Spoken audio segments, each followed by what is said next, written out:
about them Irish? I can't take it anymore. I need a national championship.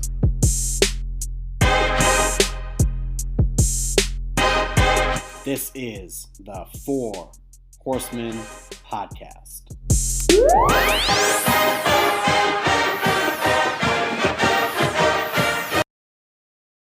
And we are back.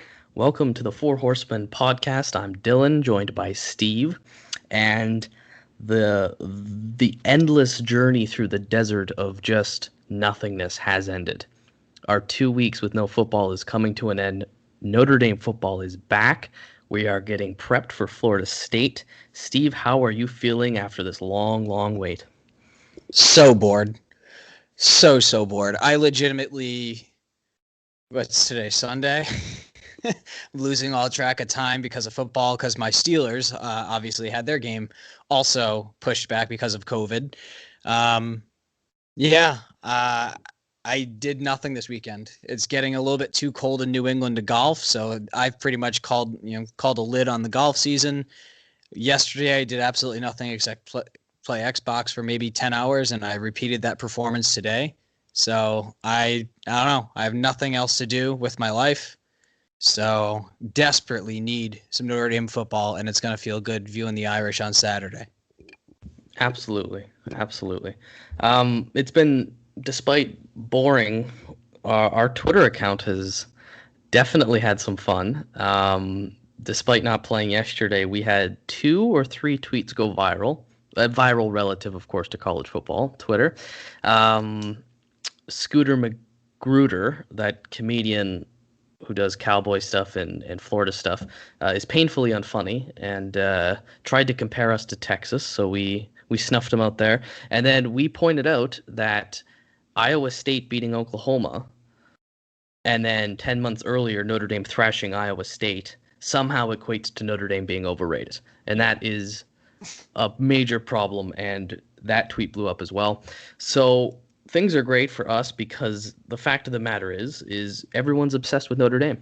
We're always in the spotlight. We are the absolute center of the universe, and you guys know it, and I know it. And that's just the way things are. So now that we've got some football going, I guess we should start with the COVID update. For those of you who will probably know, but those who don't, Notre Dame has let everyone know that the positive tests have stopped. They have absolutely isolated this. It was 15 positive cases. Those people are in quarantine. There is no further spread, which means practice resumed on Wednesday, which means we're playing football this Saturday. Steve, how excited are you for this? Oh, man, words can't even describe it. First off, want to let it be known that we just have beachfront real estate. I know that terminology is overused these days, but the expression is really true in regards to everyone out in the Twitter sphere. And I think through the transient property of us destroying Iowa State and then Iowa State beating up on Oklahoma, I think we are now the Big 12 champs, as well as giving ourselves an opportunity to win the ACC championship. So in a year where we're not in a conference, we might end up winning 2 conference championships this year through the transient property. So, but yeah, I mean, in regards to clean bill of health for most players, looks like everyone is kind of handling it well. The spread is contained. We are playing football. Oh my God, I need it. Like I need oxygen in my lungs, and we're gonna get it in just a couple of short days. So it's very, very exciting, and I'm over the moon. How about yourself? Yeah, it's been a brutal Saturdays, and I'm obviously a big sports fan of other leagues and other sports, but none of my teams were playing on Saturday. So Saturday itself has just been super boring, which makes me unbelievably excited for this one. I mean, Florida State is such a great matchup anyway, good or bad, because there is a lot of rivalry tension there. But let's get into one more thing before we get going here. Recruiting. We talked about this last week. You gave an excellent update on the state of Notre Dame football. Within the week, we had big news as well. So, Steve, would you like to kind of let our listeners know what's going on and what it means for Notre Dame football? Yeah, JT. He committed. So was it Jaden Thomas? Yep. Right. Let me look up. Yes, Jaden Thomas. He's from Georgia, Atlanta, Georgia area. 6'1" to 6'2", and they said his weight can fluctuate anywhere from 205 up to even 215 if he wants to pack on some pounds. His coach described him. He said he's not a 50-50 ball guy. He's an 80-20, which it was like, I'm pretty sure the success rate of Chase Claypool on jump balls. So that's exciting stuff. Yeah, I mean, that's a guy that can seemingly go on the outside, but we've also got a lot of tall guys coming in this class. And preceding classes. So maybe he plays in the slot or some sort of hybrid role. Either way, anytime, again, that we, just to reiterate a point from last week, that you can go into SEC country, that you can go into Georgia Bulldog country and pull out a pretty big recruit. It's very exciting. And he's a two-sport athlete. I'm pretty sure he might be playing baseball for ND as well. So hell of an athlete, hell of a get. We were very, very, very highly projected to get him. Like, this is not very surprising, but it's going a long way in terms of solidifying a class, building around the keystone that is future Heisman winner Tyler Buckner. So this is now 3 receivers in the class, all of which are well-regarded 4-stars. Absolutely, yep. And they are on the hunt for a 4th wide receiver, which is Dante Thornton. He's that 6'5" guy from Maryland. So be on the lookout from him. We haven't received a timeline yet in regards to commitment, hopefully relatively soon, and obviously hopefully Irish. And of course, for those of you who follow particularly 24/7 Sports, which in my opinion is the best website to get your recruiting news from, they seem to have the most accurate projectors as well. Notre Dame has now jumped into the top 10. We're 9th in recruiting. We jumped Michigan, and we are among the top 10 teams. We have the lowest amount of recruits committed, so we have the highest ceiling for growth. And before Philip Riley committed, the cornerback, it was possible to get top 5. So there's still a few names out there. Steve went over them last week. But that's just to keep you guys updated that things are really rolling. After COVID took a hit on recruiting, it seems like the Fighting Irish are back in it. So with that being said, let's get into the world of college football. I mean, we are a Notre Dame podcast, but we do like to talk about what else is going on, especially as it reflects to Notre Dame and what kind of meaning that has. So did you get to watch any games last week, Steve, or were you just too busy with the video games? Pretty much once again, video games, but I was scoreboard watching, as I always do. I have an iPad that I just pull up in front of me, and I pretty much just live watch scores all day long. The Big 12 stinks. They're absolutely brutal. We're going to get into that in a lot more detail and depth because that actually has playoff implications, which I'm sure we're going to cover in great detail. Big 12 stinks. Clemson didn't look brilliant, but they obviously are strong enough to put away a team. And I cannot guess games to save my life. So those are my 3 takeaways. That's fair enough. Well, we'll start with the Big 12. And basically, for all you guys who are watching, you would have seen the absolute crumbling of the Big 12 conference, the cannibalization, as we call it. Every year when we talk about can Notre Dame get into the playoff as a one-loss team, because as an undefeated team, they'll always get in. But as a one-loss team, we always bring up, well, you need the Big 12 to cannibalize itself, or you need the Big 10 to.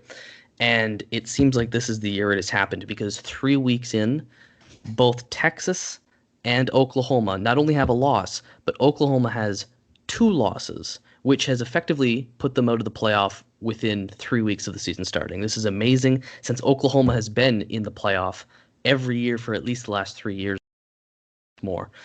So Oklahoma,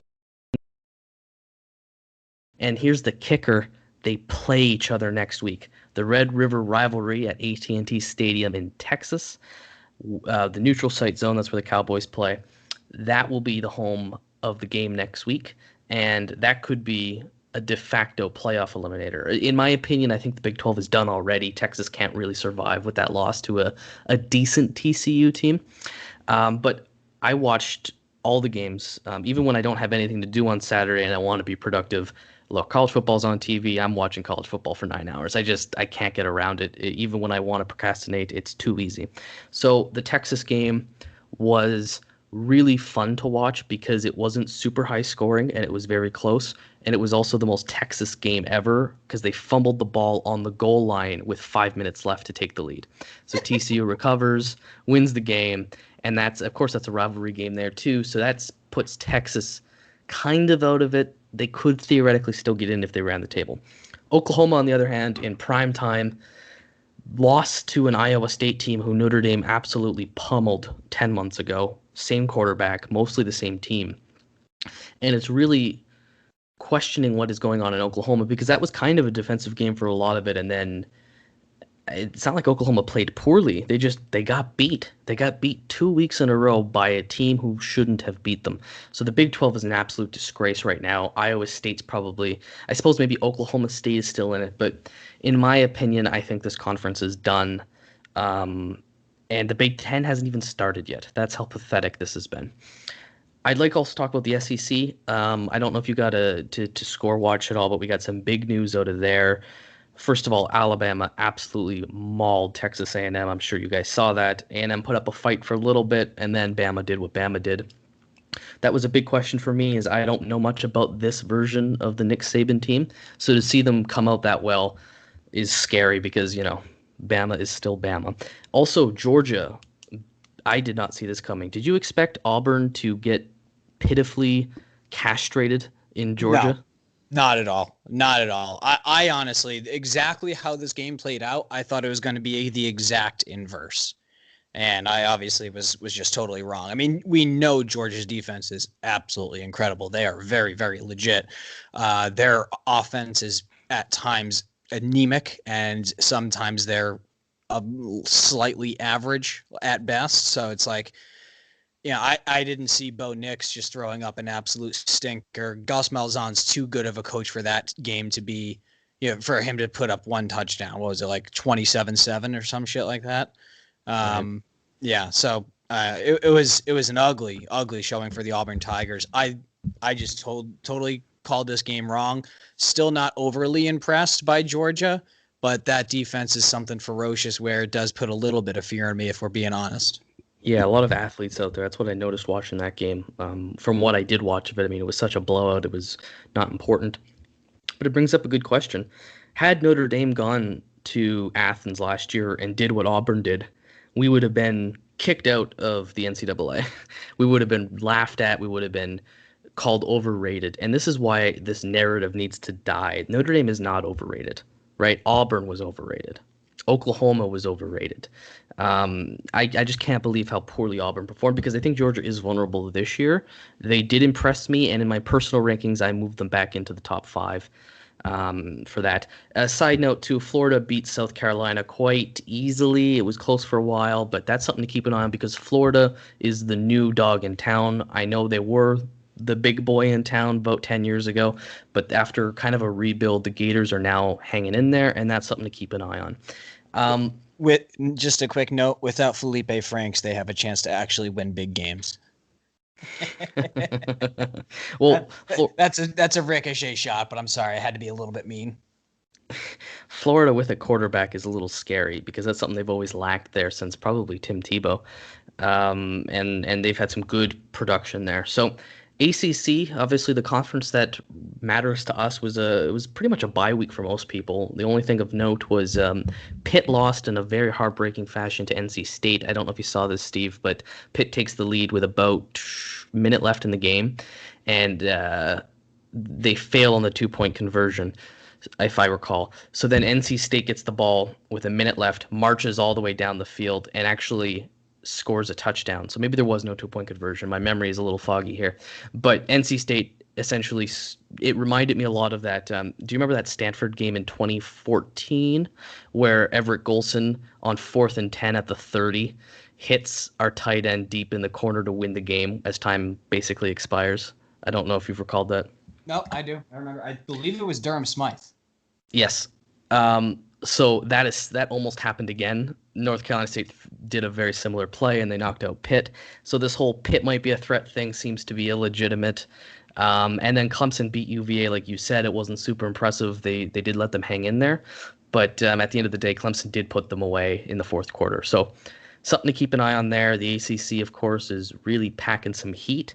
And then the AP poll came out today. For those of you who haven't seen it, Notre Dame stays 5th. Not that polls matter anymore. It just gives you an idea of where, people see all these programs. The reason I want to bring this up, though, is 4 ACC teams are in the top 10. I don't know if any of you guys saw this at all, but Clemson comes in obviously at number 1. Notre Dame's 5. Miami, I believe, is 7, and then UNC is 8.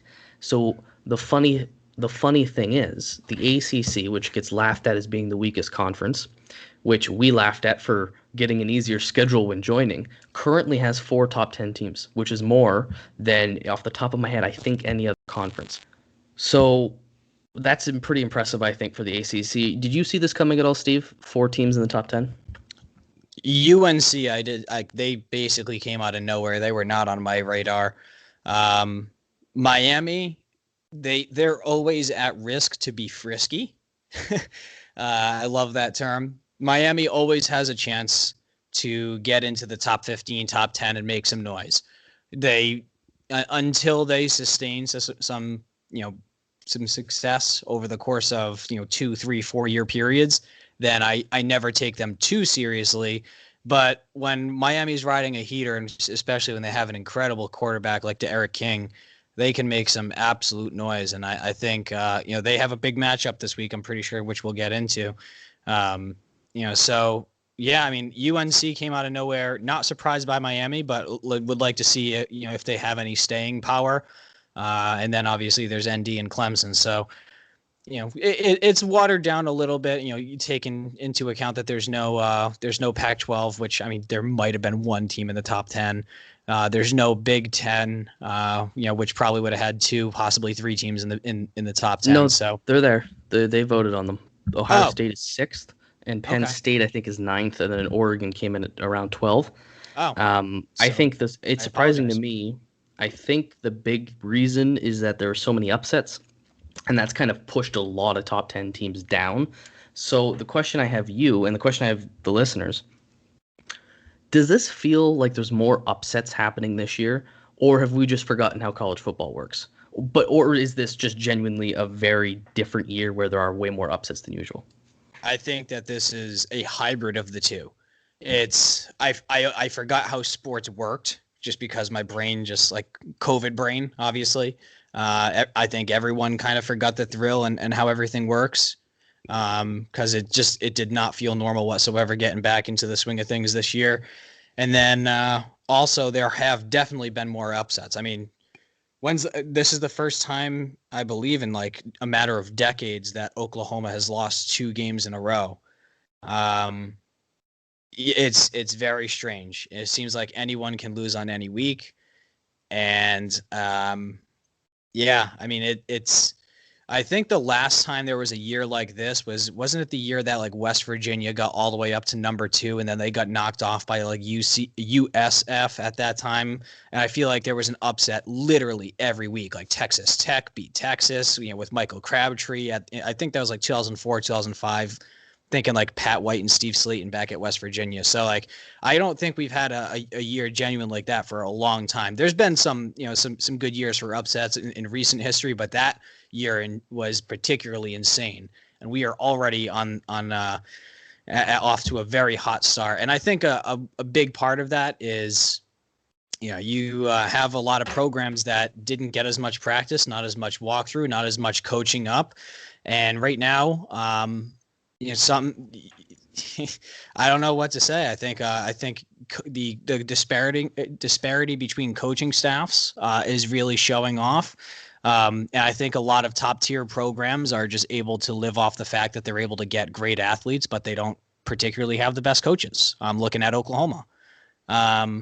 So yeah, I think that if you're able, regardless of your level of athletes, if you're able to coach guys up, especially in a shortened off season, I think this is where we're seeing the dividends being paid in terms of upsets coming into play. What are your thoughts? I'm not sure. I wonder if part of it is just a lack of preparation with obviously COVID and a lack of practicing throughout the summer. It's fun. It makes everything entertaining. And plus it's so weird without having the Big Ten there and the Pac-12.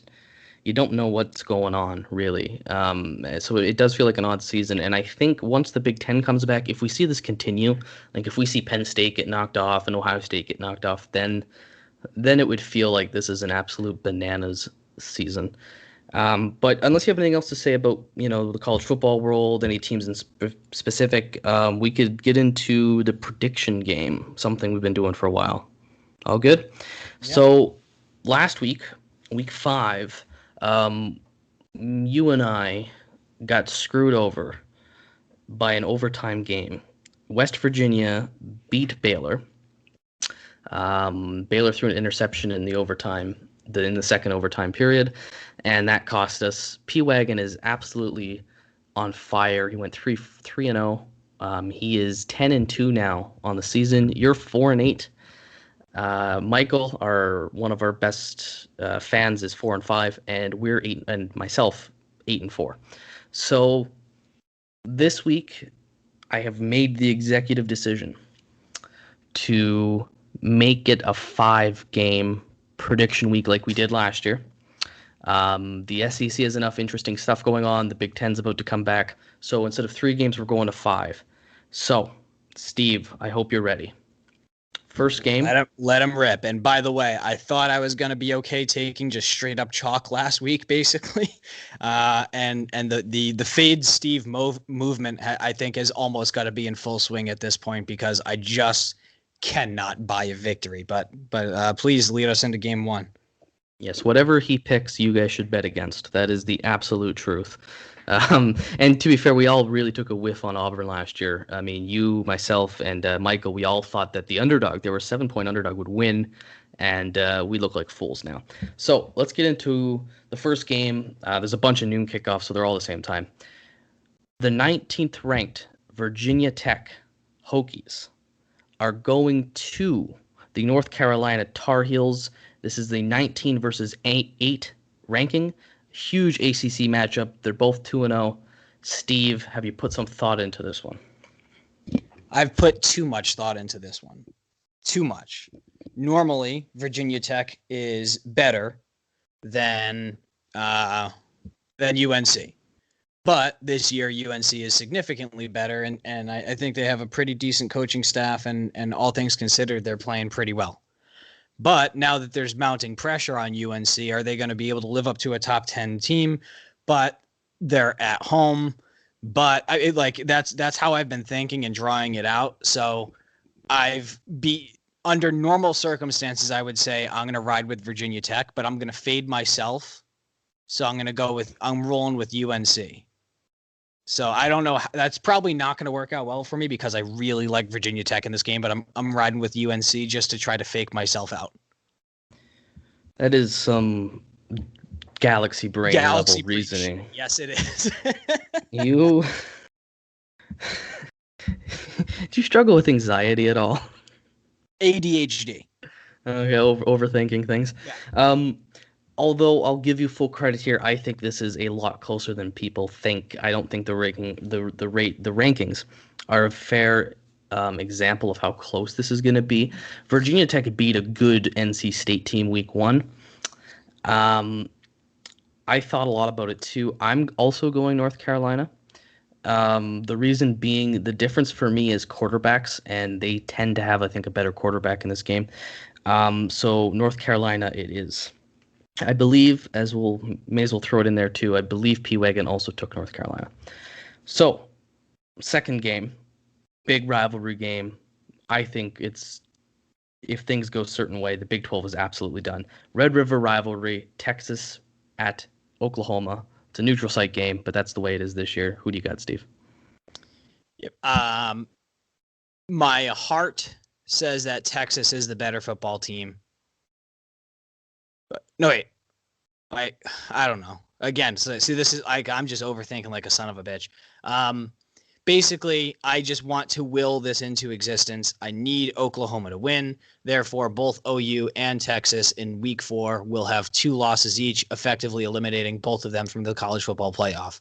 I hate Spencer Rattler. I think he's terrible. I also hate Sam Ellinger.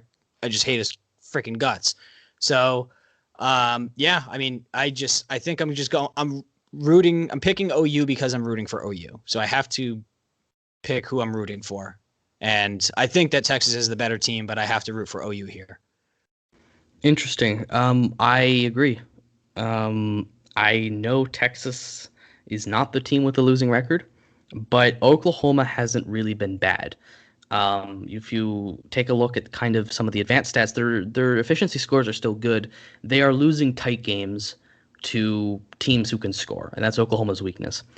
Obviously, Texas can do that as well, but I think the quarterbacks are pretty even. I think the coaches, I actually really like Lincoln Riley. But something says that Oklahoma is going to, for me at least, just going to win this rivalry game. I think they are going to knock Texas out of the playoff as well, which would be just hilarious. So I'm going with the Sooners. I don't hate either program, but I have kind of a little soft spot for Oklahoma.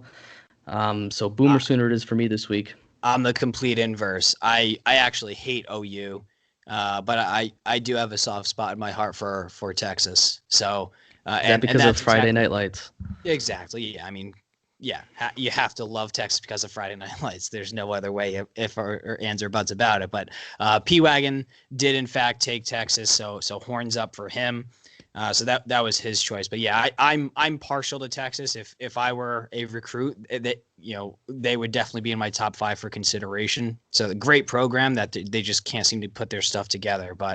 And also, I think in this game, a quick point I wanted to make is you have to think that Oklahoma has their back against the wall, essentially. They have to win this game. There's no choice because Lincoln Riley is basically almost to a point playing for his job. Which is crazy considering what he's done already. And part of me kind of hopes he gets fired and then maybe Notre Dame could steal him or something. But we're pretty good for time here, so I'm going to sidetrack us. First thing, since 2012, Notre Dame has a 74% win percentage in college football. Texas in that same period is at 56. Please, for the love of all that is good, stop comparing Notre Dame to Texas. Even if you think we're overrated, we are not Texas. We've had 2 undefeated seasons in that time. We've played for a national championship. We've played for a college football playoff. We are not Texas.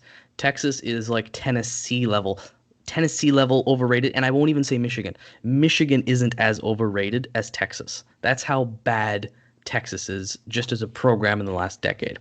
Now that I got that off my chest, something we talked about, Friday Night Lights, we agree that the TV show is better than the movie, correct? Oh, 100%. I mean, don't get me wrong. The movie's still incredible, but when given the choice to watch an hour and a half long movie or like 7 seasons of the greatest show to ever exist, I think it's pretty much a no-brainer. Plus, Tim Riggins is not in the movie. He's in the show, and Tim Riggins is just the best. So the actor for Tim Riggins is Canadian, by the way. Yeah, Taylor Kitsch, and he plays hockey. Yeah, he's just the man. So he's a great actor, great guy. Like him a lot.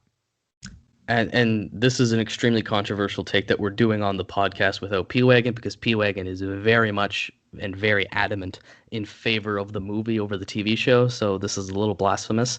But what do you guys think? Because for us, I think it's clear. The Dillon Panthers, were they that in the movie as well? Odessa Permian Panthers. Right. Yeah. No, I like the Dillon Panthers. Clear eyes. Full hearts, can't lose. Right. Exactly. Moving on, let's go to the SEC. The reason I picked this matchup is because I think despite what your first thoughts might be, this is going to be a closer game than expected. The Florida Gators are going to the Texas A&M Aggies, 4-21. Steve, what are you thinking here? The only thing that's holding me up against taking Florida Gators is that Kellen Mond, the QB for Texas A&M, if you look at his splits, between his home and away games, he is absolutely horrific and horrendous on the road, and he is extremely good at home. He actually didn't have a terrible stat line against Alabama. I think he had 3 touchdowns and 300 yards and with no interceptions, if I remember correctly. But again, I scoreboard watch before the entire college football, so to have every stat in my brain is a little bit difficult. But so he didn't play terrible, he played decent on the road against Alabama. Just Alabama is obviously a wagon. So maybe Kellen Mond catches fire, and he can lead his team to an inspiring victory, keep them in the top 15, keep them in some sort of contention for something. I don't see it. I mean, Florida has had some really, really good recruiting classes over the last couple of years, and they have some unbelievable athletes and a QB that's not, what's his name? Who cares? Um, so yeah, I mean, I would put the Gators on upset alert, but I am tentatively picking the Gators. Yeah, I think our rationale here is quite the same. The reason I think this is an interesting game is, like you said, the Texas A&M quarterback is actually pretty decent. He got completely screwed by a wide receiver drop on 4th down that would have kept this game tight with Alabama. So both quarterbacks are good. Florida's defense looks vulnerable this year. They gave up a lot of points to Ole Miss, and they gave up a lot to South Carolina. They were moving the ball on them early. I think this is going to be a close game, and I do not think the Florida Gators are a top 5 program. I think they are right now, and I have them ranked there, but I think at the end of the season, they'll come back down to earth a little bit. But I don't think the Aggies are going to get it done. I think Florida's better. I think Texas A&M is not as good as people think they are, and that's not very good to begin with. Mm-hmm. So I'm going with the Gators there as well. If I recall correctly, P-Wagon also picked the Gators, so we're kind of all in agreement here. Even though these are all top-ranked matchups, I looked at the best, most exciting games to pick. This is what we got. So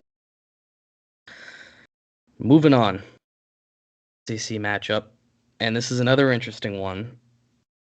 Very similar situation, actually. The Tennessee Volunteers ranked 14th. They are 2-0 this season. They're going to Athens to play the Georgia Bulldogs. This is another one where, well, you expect the better team to win, but Tennessee's been quite good, and they've put away their teams they've played this year, and they're always one of those ones who recruit well and are supposed to be coming back. What do you think, Steve? So P-Wagon took the Georgia Bulldogs here. And I am rolling with Rocky Top. Let's go Tennessee. Feels like 98, baby. Coach Doug's. Let's bring it home.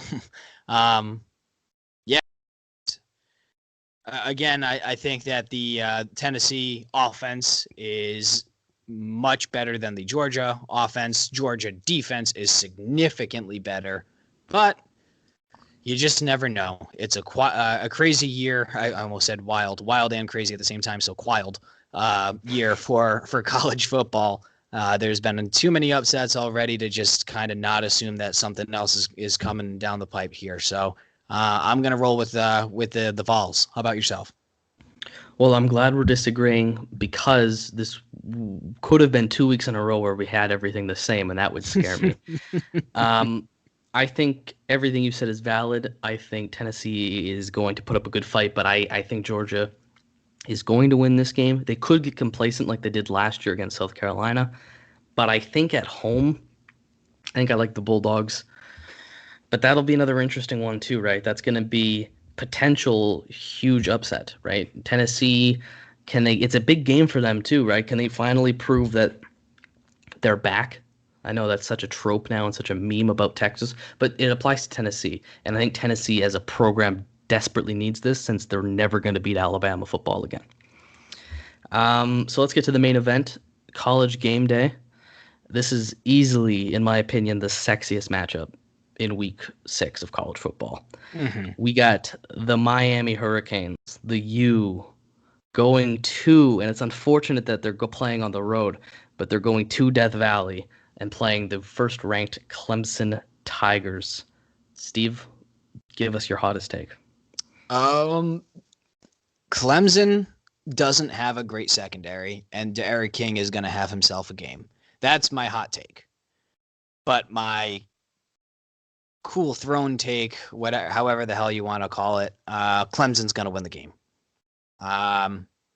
This has the makings of a one-score football game. I'm definitely going to tune into this one after the Notre Dame game, and because this is going to be an exciting watch. This is going to be prime time, presumably.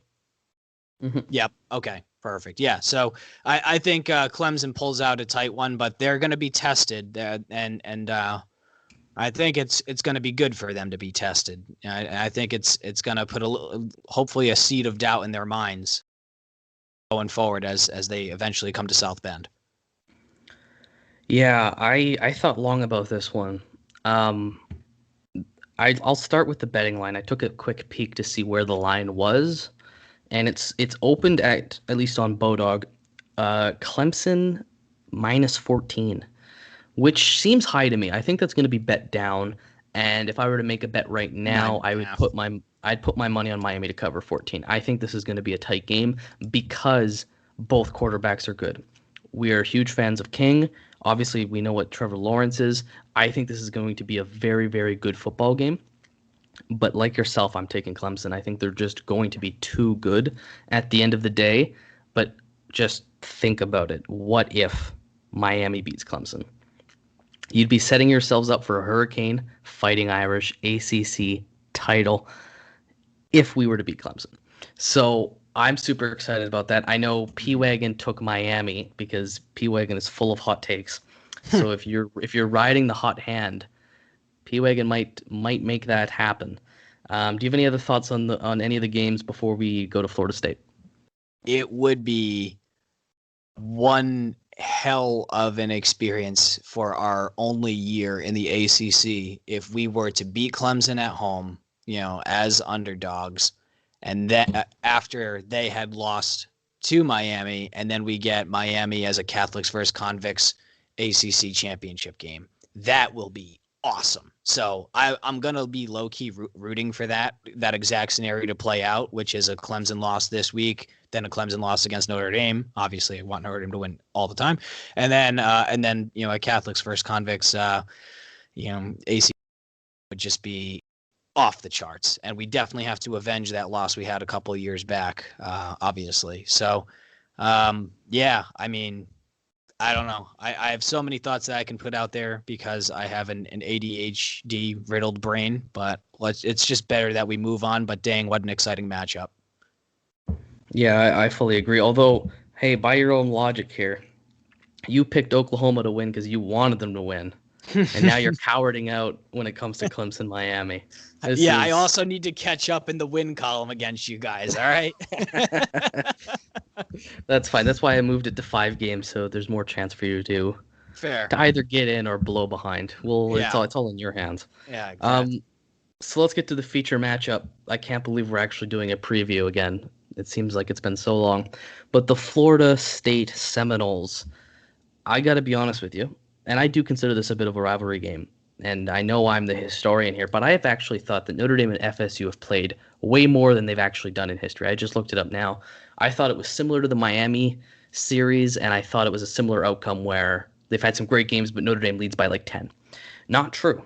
Notre Dame and Florida State have only played 9 times, and in fact, Florida State has a winning record against us. I didn't know this. I know the teams who do have a winning record against us. I did not think Florida State was one of them. So it's 6-3 right now, which obviously gives us a chance to close in this week. This is a very big game, 2 big programs, big fan bases, the 93 game of the century. I mean, the 2013 or 2014 game in Tallahassee, that awful pick play was called for pass interference. I'm not going to get into that because I'll start crying. So, like 2018, the year we went into the playoff show, Florida State was bad. Notre Dame wore the green jerseys for some stupid reason. They wasted that on Florida State, and we blew them out. Things have not gotten better for Florida State. Ever since Jimbo Fisher left, it has been an absolute travesty over there. This is a team who played for a national championship 6 years ago. In fact, they won a national championship 6 years ago. They were in the college football playoff not that long ago either. They've fallen off the face of the earth, and I just hope that's what's going to happen to Alabama when Nick Saban leaves. So we'll get into the little matchup here by the numbers. Florida State is 1-2 on the year.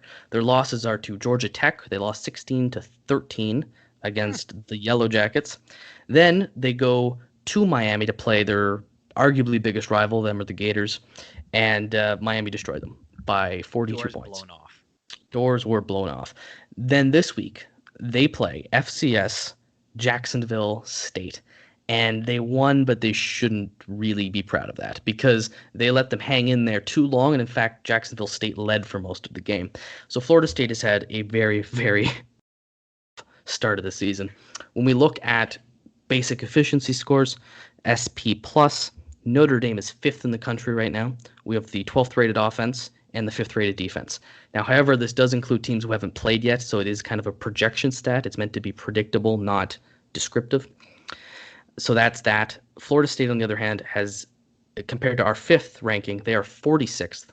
They are 57th offensively and 44th defensively. So by that, the metrics like us to win. One big thing I like to do, and we like to do on the show, is talk about quarterbacks, because quarterbacks are so important. And this stat is so funny, I couldn't not bring it up on the podcast. So QBR, the ESPN metric that is graded out of 100, has Ian Book as the 32nd best quarterback in the country. He scores at 63.5. Side note, Phil Jerkovic, our lovely Phil, who is now dead to us, is 33rd. He's only one spot behind Ian Book, and that's going to be funny to look at for the rest of the season. Ugh. But that's not what we're here for. The Florida State quarterback, his name's Blackman. I shit you not, is ranked 75th in the country, which is the second worst grade a quarterback can have. Out of 100, he is graded at 19.2. Ugh. They actually just had this new kid, what's his name? Jordan Travis. I think he was the QB heading into the Jacksonville State game, if I am correct. No, it was Blackman. He played a significant amount of that game. No, I'm not seeing Blackman didn't have a single snap. I see Travis had 17 attempts. He had 210 and a touchdown. And then they had another guy, T. Rodemaker, 8 for 12 for 58 yards and a pick.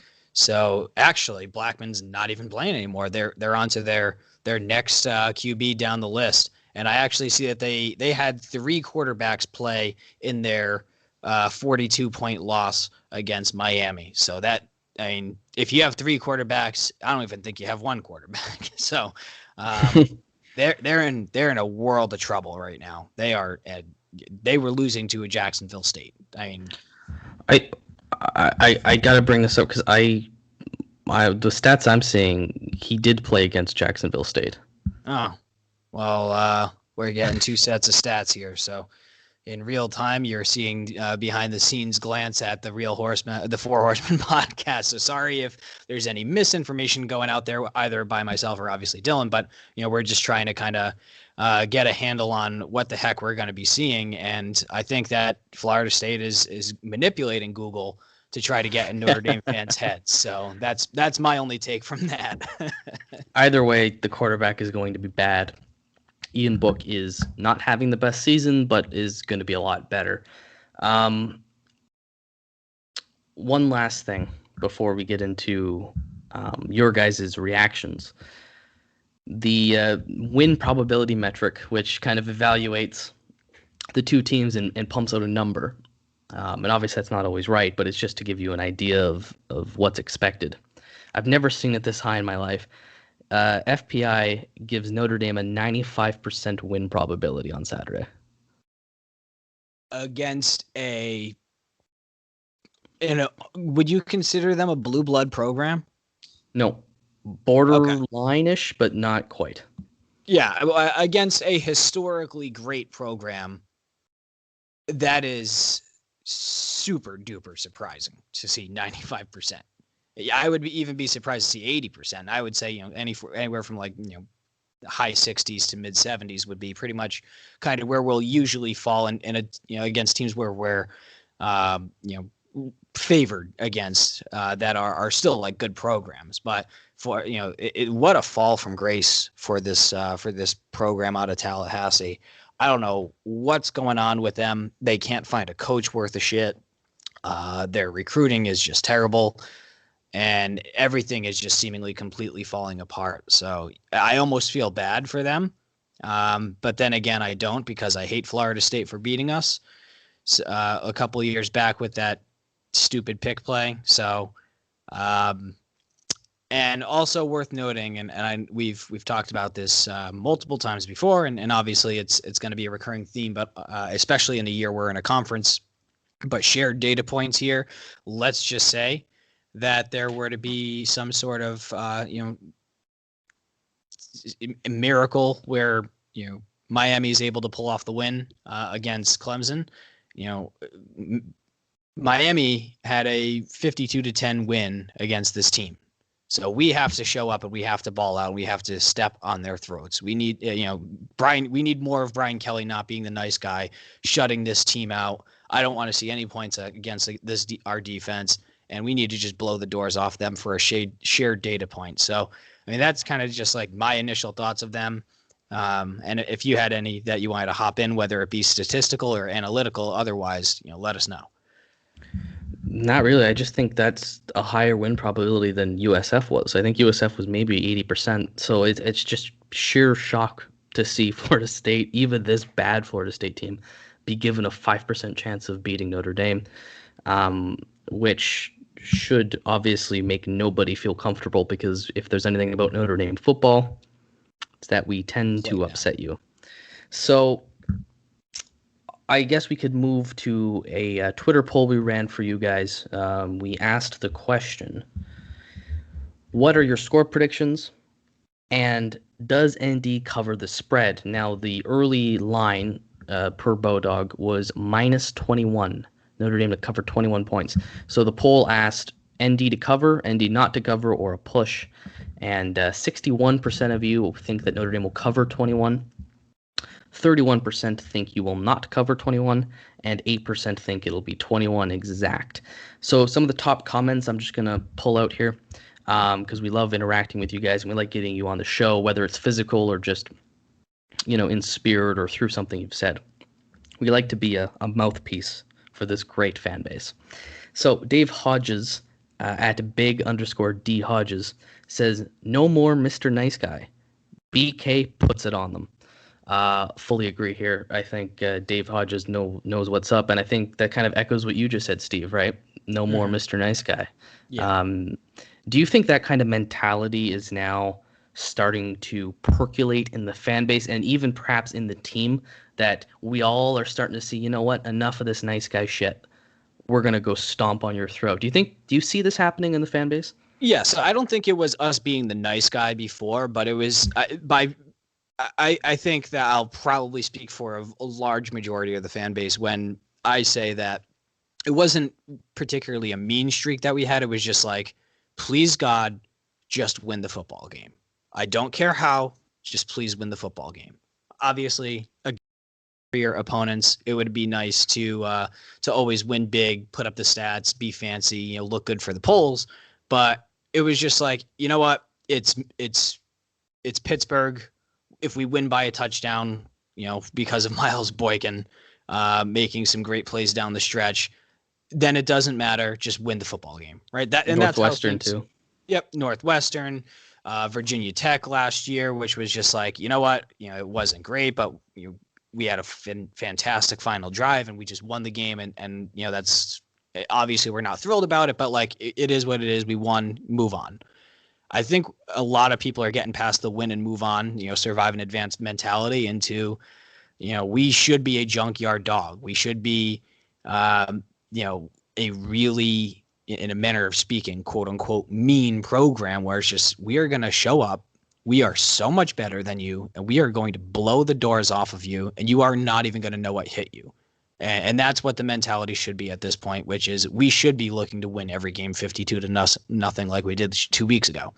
And I at this point, just from the trope that you've spoken a couple times here and basically embedded into my brain, good teams win, great teams cover. I'm at the point where I don't even consider it a quote unquote victory unless we're covering the spread.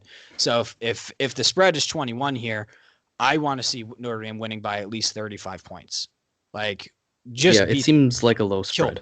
Crush them, just absolutely crush them. That is the mentality we have to have.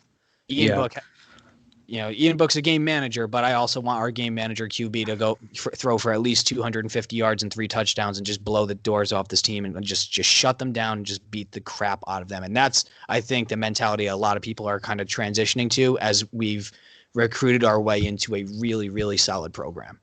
Yeah, and I would say it's not even a mentality of what we want, but almost kind of like an expectation now. That's what I'm getting the vibe from this year. Now that Kelly said that, it's kind of like we have this little confidence, a little jump in our step. But thank you, Dave, for the question. But in all fairness to Kelly, it's not like we didn't have that. We had one of the best records against non-ranked teams in college football for the last 5 years or whatever. It was something ridiculous. Mm-hmm. We do beat those teams, but you want to see them pummeled, right? So another good comment. The heart-stopping games. Just win the games you're supposed to. Exactly. So from our good friend Michael, MJ Pelk21 on Twitter, he says, Indy's defense is absolutely legit. We'll give up 10 like Miami did, but I don't think we take enough chances on offense to get to 50 again. He's predicting 42-10. I really appreciate that comment. I fully agree that our defense is legit. Does the defense give you special tingles at night? In places that I'm not allowed to say on a PG-13 podcast. This is not PG-13. We are absolutely rated R. All right, one last comment from myself that I commented on the pod with my personal account just to get the ball rolling. Florida State lost to Miami by 42, and some of y'all think the Fighting Irish aren't going to cover 21. This team let FCS Jacksonville State hang with them until the fourth quarter. So what I want to know is, what is the rationale? If you don't think we're covering, is it you're afraid of the rust, which I think is very legitimate, or is it because, we're the Super Bowl for Florida State? What is it? If you don't think we're covering, let us know. Give us a comment. Tell us why you don't think we're going to cover. But I think that should lead us right into our last segment here with predictions for the game. Steve, do you have a score? How do you envision this game going? Honestly, I wouldn't be surprised if we were in the neighborhood of a 52-7. I don't even know if we're going to give up a point. And I would very much not like to give up a point. I would like to believe that we have a better defense than Miami. So the fact that the precedent is set that they went up 52-10, I would consider this a successful game if we hold them to 10 points or less. Now, on offense, you need to see at least 35. These are the parameters of which I will be satisfied and say, okay, this team has the juice, and we'll cover juice when we get into next week. But yeah, it has to be at a minimum 35-10 for this to be a satisfactory game. I'm anticipating 49-7. 49-7. Oh man. You're just leeching off me this year, I swear. You keep getting in my ballpark. We've been doing this for so long, it's like we incept each other's brains. Exactly. P-Wagon, by the way, has said 52-9 for Notre Dame. I really agreed with what you said there, and I felt like you almost stole my talking point. I don't know if we're going to give up a point. I think we will, but Florida State's offense is trash, their quarterbacks are trash, and our defense is something special. This could be a shutout. This could be a USF. USF could be a better team than Florida State. I would not be entirely shocked. So I'm glad you brought that up. I think you're spot on. And in fact, it's going to be very close for which one of us comes closest, because I'm picking 48-6 Notre Dame. I don't think we give up a touchdown. I think they get a field goal maybe early and a field goal late, and that is it. And I think we take the pedal off the gas at about 35-0. So I say we win 48-6. Your thoughts? I'm feeling even more confident now than I was 5 minutes ago, because per Brian Kelly, and this is from a tweet from a reporter out in South Bend, Kevin Austin is officially running. He's recovering from a kind of a nasty ankle or break or fracture, whatever it may have been, that basically held him out for about 6 to 8 weeks. He's right around the 8 to 9 week time frame, so he's pretty much finishing up his rehab. Kevin Austin is running. It's possible for him to compete against Florida State, they're saying. We're also anticipating Ben Swaranek, the Northwestern transfer that came in at wide receiver, and Lord Baby Jesus himself, Kyle Hamilton are both expected to be playing against Florida State. You're telling me you're on your second, possibly third string quarterback down in Florida State, and you have to throw the ball against this secondary, and you're adding in Kyle Hamilton, and you expected to score a point? I've changed my mind. It's going to be 59-0. This is going to be incredible. I am so excited. Blow the doors off of them. Step on their neck. Do not be the nice guy. Brian Kelly, just absolutely crush this pathetic team, please, because now you can hear it in my voice. I am elated after seeing that my baby boy Kyle is happy and healthy again. If this is a tight game, I'm editing out that clip and sending it to Freezing Cold Takes. I'm just letting you know now that fair. Very fair. Kyle Hamilton, folks, what did you pick? You picked 49-7. So that is a 17-point swing. Kyle Hamilton alone has given you a 17-point swing, confidence in favor of the Irish. I love it. I'm sure my math is wrong. My predictions staying the same, but that is such great news. I knew Kevin Austin was getting close. They might play it kind of safe with them this week, but I figured Kyle Hamilton would be good just because it didn't seem like too bad of an injury. Oh boy, it's football season, baby. I forgot what it felt like, but here we are. Here we are. Anything else to say before we sign off? No. We've shared all the thoughts. We've covered all the games around the landscape. The Big 12 is terrible. I don't know how to react. I don't know what to do with my hands in regards to the Clemson versus Miami game. And then we just need to absolutely crush the team. And I just want all of our guys to be happy and healthy. And it looks like the program is getting back on the right direction despite a scare last week. So it's good to be back. Very exciting stuff. And I can't wait till Saturday. How about yourself? Well said. Well said. I got one question for you. Do you know how many followers we have on Twitter? I think we're up around 580. We're close. 593. Nice. We're we growing. Are seven followers away from 600, which now is our official goal. By the time we kick off against Florida State, get this account at Horsemen Pod to 600 followers. A follow for us is a follow for great content. You're getting the perfect combination of analysis, stats, video, humor, specifically humor. I think it's going to be so great that we're growing and that we're reaching more of you listeners at home.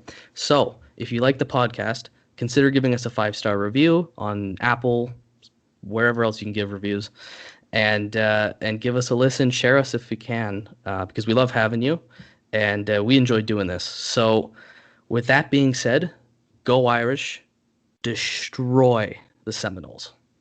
Go Irish, baby. Let's go.